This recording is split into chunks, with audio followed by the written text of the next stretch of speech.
जय Bhim. Subscribe Bhim विचार channel on YouTube. Annarao Patil यांनी असताना वंचित बहुजन आघाडी सहभागी झाले त्यांचे असणारे जाहीर आभार या ठिकाणी मी मानत आहे.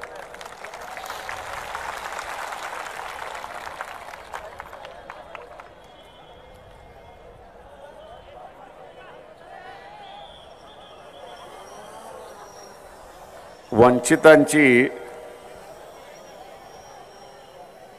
ही आघाडी पहिल्यांदा बांधल्या जाते का ते मी असं म्हणेन नाही.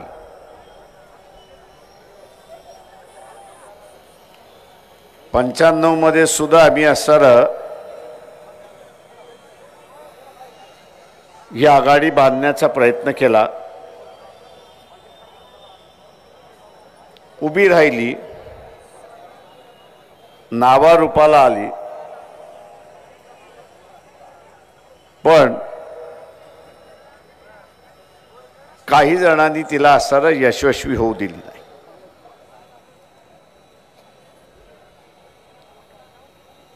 मी त्या कारणांमध्ये जात नाही,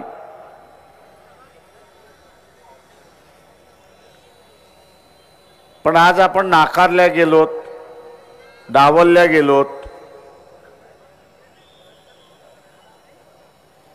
मानापासून असेल, सन्मानापासून असेल, सत्तेपासून असेल, विकासापासून असेल, आज पुन्हा वंचित समूहाला वाटतंय की आपण आपल्या पायावरती उभं राहिलं पाहिजे.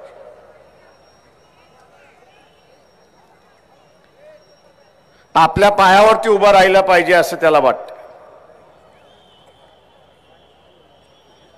त्याचं उभं राहणं हेच सगळ्यात मोठं स्वागतार्थी आहे. मी स्वागत याच्यासाठी म्हणतोय की गावगाड्याच्या राजकारणामध्ये यातना या सगळ्यांना भोगाव्या लागतात. एकाच कोणाला भोगाव्या लागत असं नाही. गावगाड्याच्या राजकारणामध्ये व्यवहारावरती अवलंबून राहावं लागतं.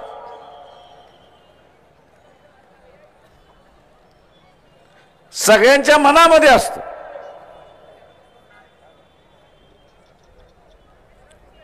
की माझ्यावरती अन्याय होतोय, पण तो वेळेची वाट बघत असतो. आज मी असायला बघतोय की ती वेळही आली आहे, काळही आलेली आहे, फक्त उद्या पेटेमध्ये बंद करायची आहे, एवढंच फक्त बाकी त्या ठिकाणी राहिले आहे.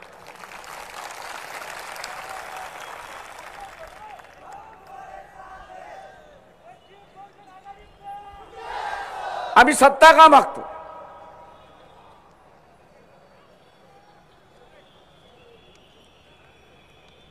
आम्ही सत्ता का मागतोय? तर खाजगीकरण आलं. नुसतं नोकऱ्यांमधलं खाजगीकरण आलं नाही, तर शिक्षणामधलं सुद्धा खाजगीकरण. नोकऱ्यांमधला 13 पॉइंट रोस्टर आला आणि रिझर्वेशन इन प्रमोशन संपून टाकलं.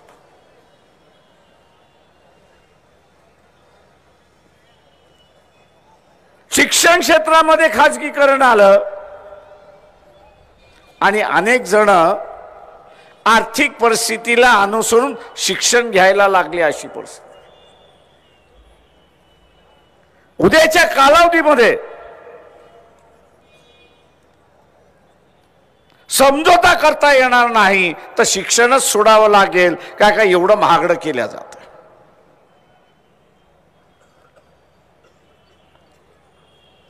आम्हाला सत्ता का पाहिजे? तर आम्हाला सत्ता पाहिजे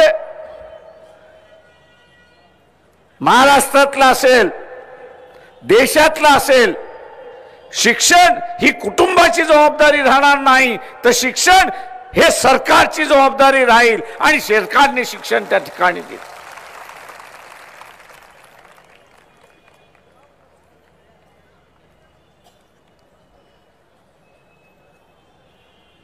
देशाच्या उद्याच्या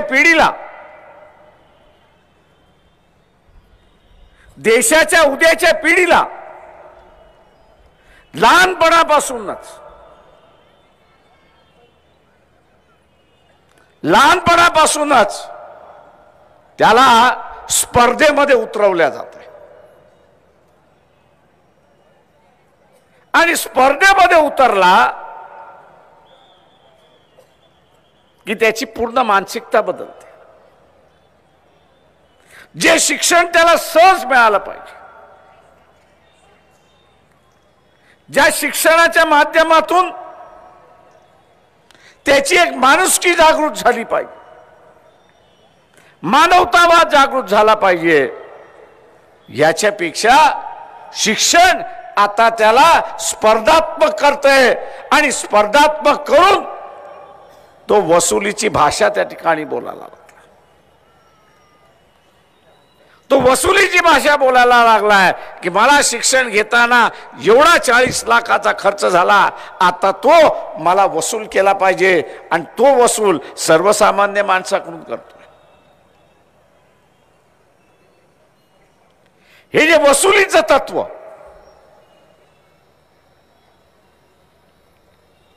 हे जे वसुलीचं असणारं तत्व समाजामध्ये रुजवल्या जात आहे, नव्या पिढीमध्ये रुजवल्या जात आहे. उद्या ही पिढी भांडल्याशिवाय राहणार नाही अशी असणारी परिस्थिती.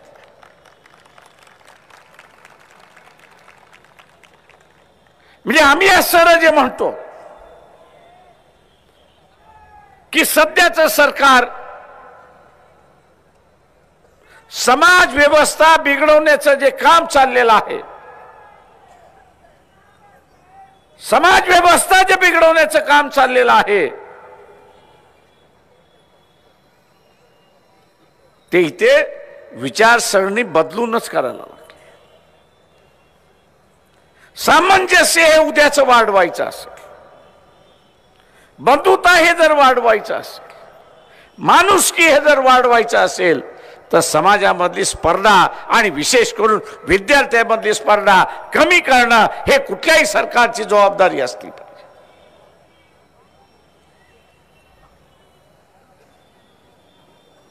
दरवर्षी हे सरकार शिक्षणावरचा बजेट कमी करते. आम्ही आपल्याला असणारं आश्वासन देतो, उद्याच्या सत्तेमध्ये आलो किमान 10%, आज जे 3% शिक्षणावरती खर्च केला जात आहे, किमान 10% शिक्षणावरती खर्च केल्याशिवाय राहणार नाही हे लक्षात. आज बिना अनुदानित आहेत, आज बिना अनुदानित आहेत.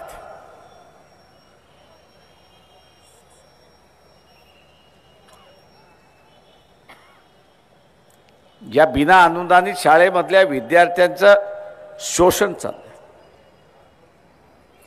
त्या विद्यार्थ्यांचं शोषण होतं, त्याच्यावर पालकाचं शोषण होतं. मे महिना संपेल, जून महिना सुरुवात झाला की प्रत्येक शहरामध्ये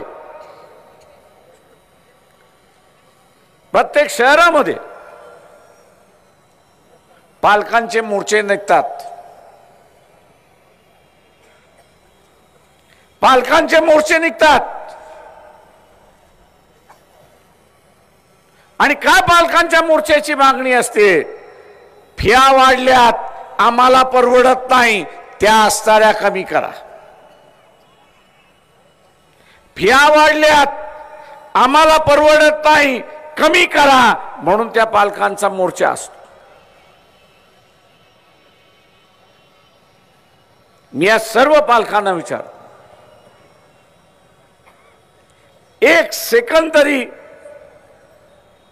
थांबून कधी असणारा हा विचार केलाय का? एक सेकंद थांबून कधी हा विचार केलाय का की मी शिक्षण कशामध्ये गेलो? माझं जे शिक्षण झालं या खाजगी शाळेमध्ये झालं की जिल्हा परिषद, नगरपालिका आणि संस्थेच्या शाळेमध्ये झालं, ह्याचं उत्तर मित्रो, लोकशाही म्हणजे नुसतं मतदान नाही. लोकशाही म्हणजे नुसतं मतदान नाही. कोणाला तरी मत द्यायचा, मोकळं व्हायचं असं नाही.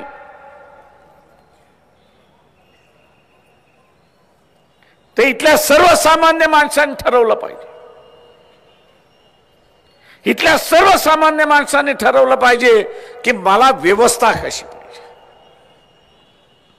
शिक्षण हे खाजगी असलं पाहिजे की शिक्षण हे शासनाची जबाबदारी असली पाहिजे, याचा निर्णय प्रत्येकाला देता आला पाहिजे. माझ्याकडे पैसे आले, मी थोडा श्रीमंत झालो की मी खाजगीकरणाच्या बाजूने जातो. मी थोडा श्रीमंत झालो तर मी खाजगीकरणाच्या बाजूने जातो. आणि माझी ऐपत नसेल तेव्हा मी जिल्हा परिषद आणि नगरपालिकेच्या शाळेमधला होतो, जेव्हा मी सार्वत्रिक शिक्षणाचा होतो, तेव्हा मी सार्वत्रिक शिक्षणाचा होतो. माझ्या जगण्याचे उद्देश हे मीच ठरवत नाही. आणि माझ्या जगण्याचे उद्देश मी ठरवत नसल्यामुळे इथली राजकीय मंडळी माझा पाहिजे तसा फायदा करते. मग माझा फायदा या ठिकाणी होतो. आणि म्हणून आपली मतं लोकशाहीमध्ये असणं हे महत्वाचं आहे. आपलं मत नसेल तर त्या लोकशाहीला काहीच अर्थ नाही.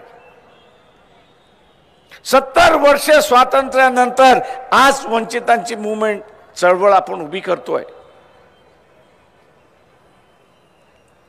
पण 70 वर्षानंतर वंचितांची आंदोलन सुरुवात जरी झालं आणि उद्याची सत्ता झाली तर या देशामधला यापुढे वंचित राहणार नाही, याची गवाही आम्ही आपल्याला असणार या ठिकाणी. स्वातंत्र्यानंतर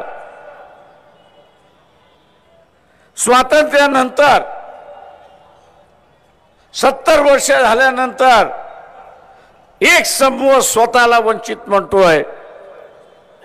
या देशाच्या राजकारणाला सगळ्यात मोठी दिलेली शिवी आहे, हे आपण लक्षात घ्या.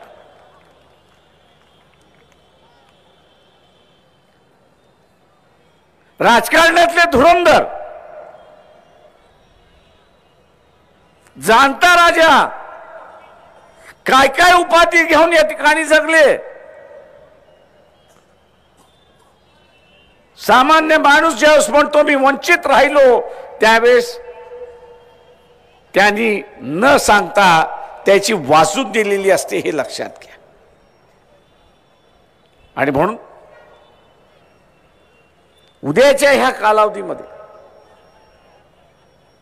मी विकासापासून वंचित राहणार नाही, हा त्याच्यातला महत्वाचा भाग. मधल्या कुठल्या तरी सभेमध्ये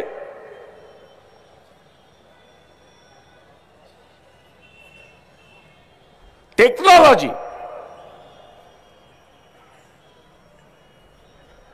संशोधन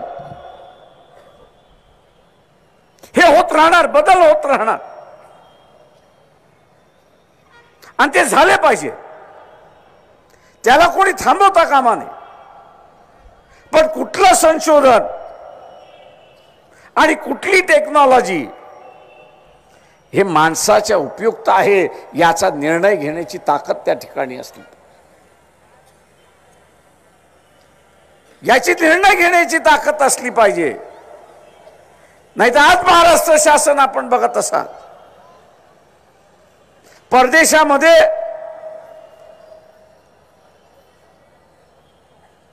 पोलीस खात्यामध्ये माणसं कमी आहेत म्हणून मशीनचा माणूस उभा केला, रोबो ज्याला आपण म्हणतो, आणि तो रोबो तिथली असणारी दळणवळण सांभाळतो, ट्रॅफिक सांभाळतो.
विकास साधायचा असेल, विकास साधायचा असेल तर इथे मशीन आणि माणसं यांचा तालमेल जोडावा लागेल. मशीन आणि माणसं त्यांचा ताळमेळ जोडावा लागेल. नाही तर आज नवीन कारखाने उभे राहत आहेत. विजेचा कारखाना उभा राहत असेल किंवा साखर कारखाना राहत असेल, सोलापूरमध्ये विजेचा कारखाना उभा राहिला. पूर्वीच्या विजेच्या कारखान्यावरती 4000 कामगार लागत होते. आज असणारा सोलापूरच्या विजेच्या कारखान्यावरती फक्त 400 माणसं काम करत आहेत. म्हणजे कुठे 4000 लागत होती आणि कुठे 400 माणसं लागत आहेत. वीज तेवढीच निर्माण होते. विजेचा दरही तोच आहे. वीज तेवढीच निर्माण होत आहे, विजेचा दरही तोच आहे. मग आम्ही असताना विचारतोय की माणसाला बदलणारी टेक्नॉलॉजी तुम्ही का आणली? माणसाला रिप्लेसमेंट करणारी टेक्नॉलॉजी का आणली? आणि ह्या देशामधल्या बेरोजगारांच्या संख्येमध्ये वाढ का केला हे असताना सांगा. आणि म्हणून या देशामधल्या बुद्धिजीवीला मी बुद्धिजीवी आहे हे दाखवण्यासाठी तंत्रज्ञानाचा जो वापर केला जातोय त्याच्यापेक्षा ते तंत्रज्ञान या देशाच्या बेरोजगाराला हाताला कसं काम देईल हे पाहणं त्याच्यातलं महत्त्वाचं आहे. आणि वंचित बहुजन आघाडी हे आश्वासन देते की आम्ही रोजगार कसा वाढेल, ग्रामीण उद्योग कसा वाढेल, रोजगार कसा वाढेल, ग्रामीण उद्योग कसा वाढेल, आणि हे मोठमोठ्या कारखान्याच्या ऐवजी छोटे छोटे कारखाने आणि गावामधला कारखानदार कशा रीतीने उभा राहील हा प्रयत्न आम्ही त्या ठिकाणी करणार. यशवंतराव चव्हाणाने सहकाराच्या माध्यमातून एक नवं नेतृत्व ग्रामीण भागातून उभं केलं. नवं नेतृत्व उभं केलं. आणि या नव्या नेतृत्वाला उभं राहायचं असेल तर यशवंतरावने पहिल्यांदा सांगितलं की तुला डिकास्ट व्हावं लागेल. तू अमुक जातीचा आहेस हा पहिल्यांदा विसर. तू अमुक जातीचा आहे पहिल्यांदा विसर. सहकारातून उभं राहायचं असेल तर सामान्य माणसाचा विश्वास जिंकला पाहिजे. आणि सामान्य माणसाचा विश्वास जिंकायचा का, तर त्याच्या खिशातून 10 रुपये काढायचे, त्याच्या खिशातून 10 रुपये काढायचे आहेत. आणि ते 10 रुपये काढायचे का आहेत का त्याचे 10 रुपये काढल्याशिवाय भांडवल उभं राहणार नाही, भांडवल उभं राहणार नाही. आणि भांडवल उभं राहिला नाही तर कारखाना उभा राहत नाही, आणि कारखाना उभा राहत नाही तर तुझं नेतृत्वही उभं राहत नाही. सहकार चळवळ एका बाजूला आर्थिक विकासासाठी वापरली आणि दुसऱ्या बाजूला सहकार चळवळ ग्रामीण भागाचं नेतृत्व उभं करायला. आज ग्रामीण भागातलं नेतृत्व सहकाराच्या माध्यमातून निघत नाही तर ते कुटुंबशाहीतून निघतंय. आणि म्हणून आम्ही असं म्हणतोय की या महाराष्ट्रातली सत्ता ही 169 कुटुंबाच्या हातामध्ये आहे. आणि या लोकसभेमध्ये आणि येणाऱ्या विधानसभेमध्ये ती आपण उद्ध्वस्त केली पाहिजे आणि सामान्य माणूस इथला सत्ताधारी झाला पाहिजे, हे आपण लक्षात घ्या.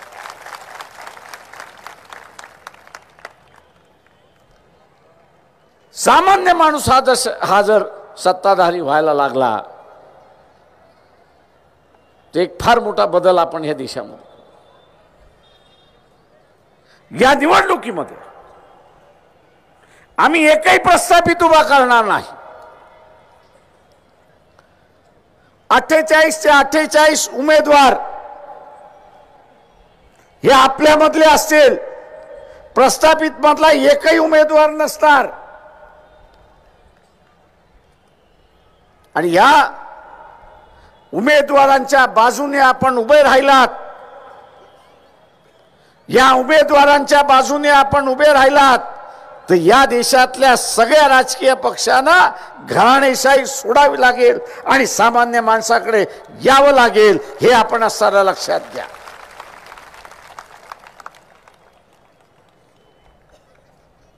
एवढे दिवस काँग्रेस असेल, राष्ट्रवादीवाले असतील, आम्हाला कधी विचारलंच नाही. आज का विचारतात आहेत? ते विचारतात आहेत याच्यासाठी की काही करून वंचितांचा हा उठाव जो आहे, वंचितांचं हे जे बंड आहे, हे बंड मोडलं पाहिजे. हे बंड मोडलं तर पुन्हा वेळ लागेल ह्या बंडाला उभा राहायला आणि मग आपल्याला बंदोबस्त करता येईल. माझं आव्हान आहे आपल्या सगळ्यांना की आपण उभा केलेलं हे बंड, आपण उभी केलेली ही आंधी, ही बदल घडवल्याशिवाय थांबणार नाही, याची खूणगाठ आपण त्या ठिकाणी बांधली पाहिजे.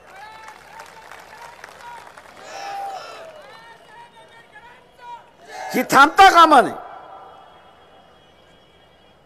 तिला थांबवण्याचे नाना प्रकार चालतात. आता सांगण्यात आलं की 21 फेब्रुवारी पासून आम्ही आज सारं राम मंदिर बांधायला सुरुवात करणार आहोत.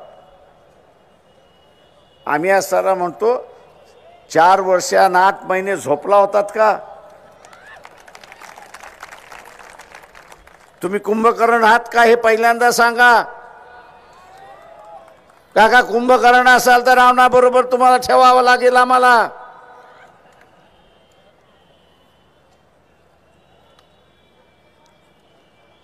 आणि अचानकपणे या ठिकाणी सांगितलं जात आहे की काही झालं तर 21 तारखेपासून आम्ही असताना सुरुवात करणार.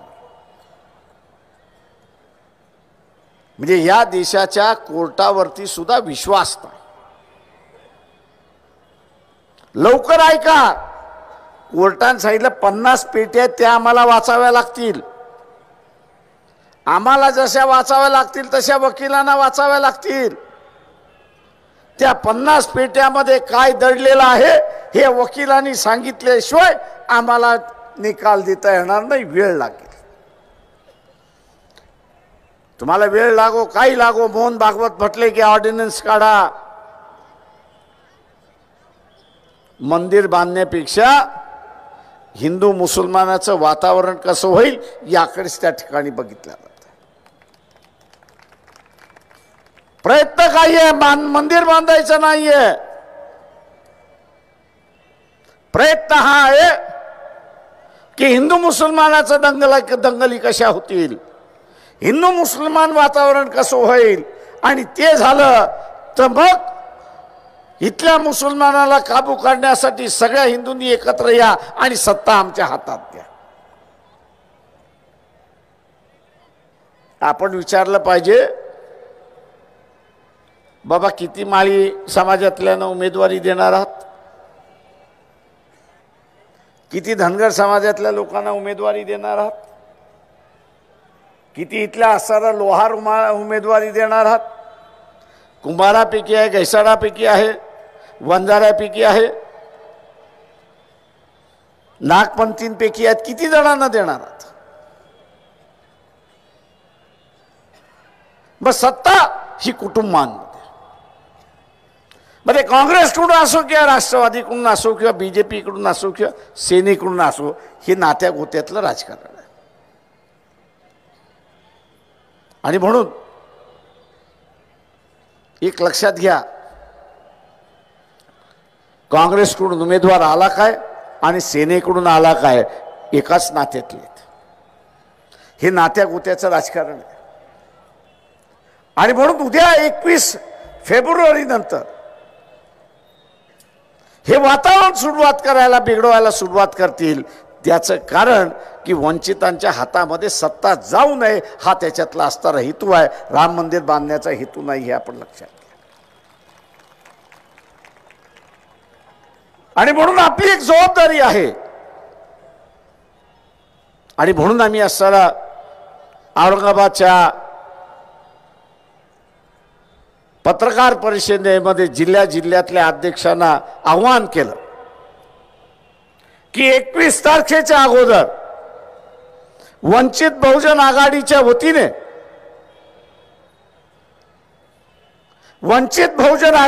वतीने शांती मार्च हा निघाला पाहिजे. शांती मार्च हा निघाला पाहिजे. घोषणा न देताना निघाला पाहिजे. आम्हाला शांती पाहिजे, आम्हाला दंगल नको. आणि सांगतोय कोण? तर इथला असणारा धनगर सांगतोय, इथला माळी सांगतोय, इथला कुंभार सांगतोय, लोहार सांगतोय, घैसाडी सांगतोय, सगळेजण मातंग समाजाचे की आम्हाला दंगल नको. हे मार्च आपण काढावेत असं माझं आव्हान आपल्या सगळ्यांना या ठिकाणी आहे. इथल्या मुसलमानांना आपण हे आश्वासन द्यावं की लातूरमध्ये आम्ही दंगल होऊ देणार नाही. आणि जे कोणी दंगल असतील त्यांना आम्ही अडवल्याशिवाय राहणार नाही, ही भूमिका आपली असताना.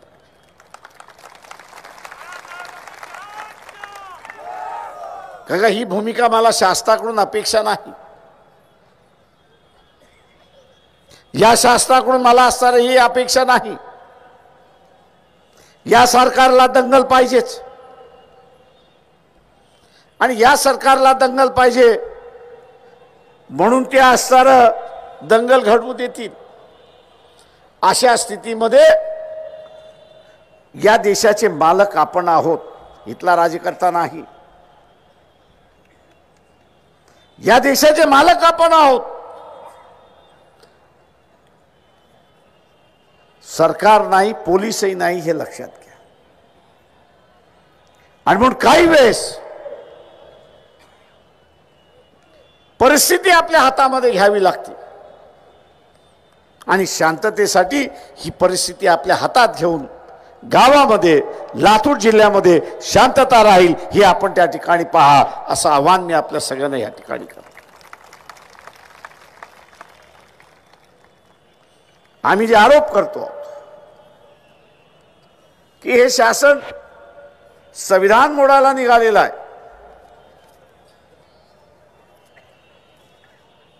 काल रात्रीपासून आपण बघितलं असेल, कलकत्त्यामध्ये ममता बॅनर्जी ह्या असणाऱ्या मुख्यमंत्री आहेत, आंदोलनावरती बसलेले आहेत.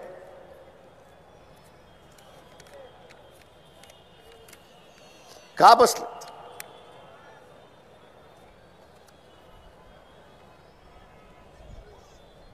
का दिल्लीचं सीबीआय हे अनेक जणांनी आरोप केले की या सरकारचं व्यक्तिगत खातं आहे. पोलीस खातं आहे पण व्यक्तिगत खातं आहे. कारवाई कायद्याला धरून होत नाही.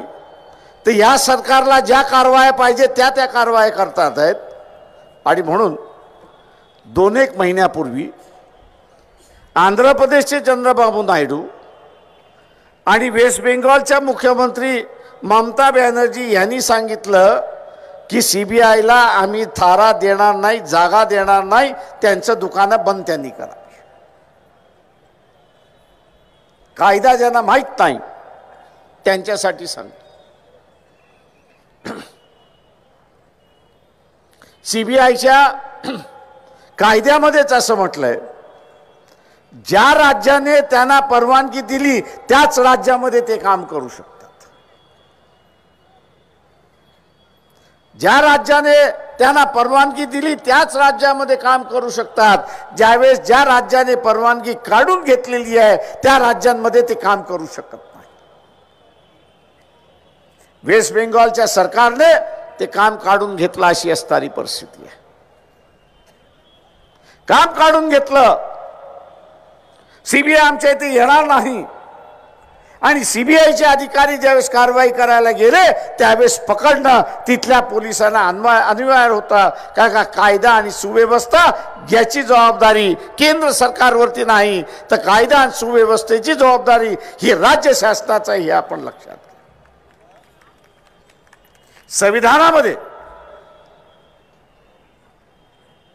संविधानामध्ये विषयाची जी विभागणी झाली आहे, विषयाची जी विभागणी झालेली आहे त्या विषयाच्या विभागणीमध्ये कायदा आणि सुव्यवस्था हा राज्याचा अधिकार आहे, केंद्राचा अधिकार नाही. राज्याचा अधिकार आहे, केंद्राचा अधिकार नाही. आणि म्हणून ममता बॅनर्जींनी घेतलेली भूमिका योग्य आहे आणि वंचित बहुजन आघाडी तिला पूर्णपणे पाठिंबा देते. अजून 2-4 दिवस जाऊ द्या.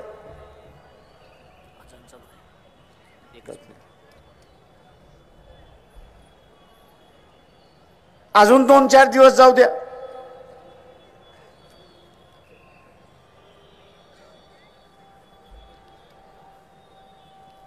अजून 2-4 दिवस जाऊ द्या. हे सरकार तोंडावरती पडल्याशिवाय राहणार नाही, आपण लक्षात घ्या.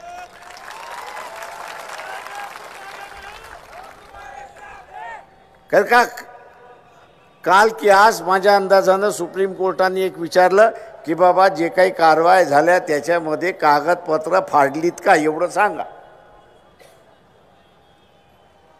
कागदपत्र जप्त झालीत का एवढं सांगा. कागदपत्र गायब केलीत का एवढं सांगा. ते झालं असेल तर आम्ही कारवाई करतो, ते जर झालं नसेल तर आम्ही कारवाई करत नाही. आणि म्हणून केंद्र शासन तोंडावरती पडल्याशिवाय राहणार नाही अशी असणारी परिस्थिती आहे.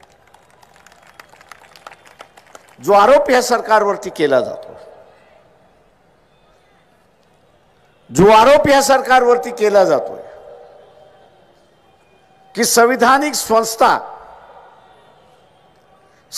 संस्था एक मोडायला काढलेल्या आहेत, त्याच्यातलं हे असणारं ताजं उदाहरण. केंद्र राज्यातले संबंध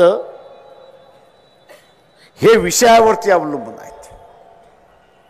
केंद्र जबरदस्ती करू शकत नाही आणि राज्यही जबरदस्ती करू शकत नाही. दोघांचे विषय वेगवेगळे आहेत. या सरकारला अधिक काळ ठेवणं, म्हणजे इथल्या असणाऱ्या सगळ्या संविधानिक संस्था मोडून काढणं आणि या देशामध्ये अरागज माजवणं हा एकमेव कारभार आहे, आपण लक्षात घ्या. जे बजेट एक 3-4 दिवसापूर्वी मांडण्यात आलं, या अगोदर कधीही कोणी त्या आकडेवारीवरनं कधीही टीका केली नाही. पण आता जी टीका केल्या जाते की त्या बजेटमधले असणारे आकडे हे खोटे आहेत, खरे नाहीत. पुन्हा एका नव्या विश्वासाची खेळल्या जाते हे लक्षात घ्या. बजेट हे नुसतं बजेट नाही, तर ही या देशाची आर्थिक व्यवस्था आहे. त्या बजेटमुळे या देशाच्या लोकांचा विश्वास असतो, पण त्याच्याच बरोबर आंतरराष्ट्रीय लोकांचा सुद्धा विश्वास असतो. जे काय आयात निर्यात करतात त्याच्यापैकी एकाने मला सांगितलं की पूर्वी आम्हाला उधारीवरती मिळत होता, आता उधारीवरती मिळणार नाही, नगदी आम्हाला मोजावे लागतील. आणि म्हणून असे हे जे गैरविश्वासाचं सरकार जे आहे, गैरविश्वासाचं सरकार जे आहे, या गैरविश्वासाच्या सरकारला 2019च्या निवडणुकीमध्ये खाली खेचा, हे आवाहन मी आपल्या सगळ्यांना या ठिकाणी करतो. मित्रो, लातूर हे असणारं राखीव मतदारसंघ आहे.